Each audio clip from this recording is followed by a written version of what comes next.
დაახლოებით 1 თვის წინ გავაგზავნე CV და სამოტივაციო წერილი ეროვნულ ბანკში რა. ხო და აღარ დააყენეს საშველი და აღარ მომწერეს აღარაფერი და მე თქვი სადამდე ველოდოთ ხო და ერთ სამშენებლო კომპანიაში დავიწყე მუშაობა აღმასრულებელი დირექტორის თანაშემწედ. უკვე 2 კვირაა მუშაობ, ყველაფერს დავეწყე, ძალიან კარგია, თავისუფალი გრაფიკი, მაგარი ხალხი, მიდი, მოდი, ბევრი საქმე ძალიან, ბევრი opportunities. ხო და დღეს მირეკავს ეროვნული ბანკი. გამოცდამდე 9 საათი ადრე. და მეუბნება. თქვენი კანდიდატურა შევარჩიეთო. მოდი რაღაც ტესტი დაწერეთო რა.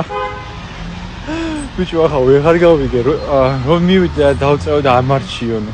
და მითხრა რომ აი მუშაობ შენ მენეჯერად თქვა ჩვენთან ეროვნულ ბანკში. რა ვქნა? დავრჩე სამშენებლო ბიზნესში და სფეროში თუ გადავიდე ეროვნულ ბანკში? რას მიჩვენე?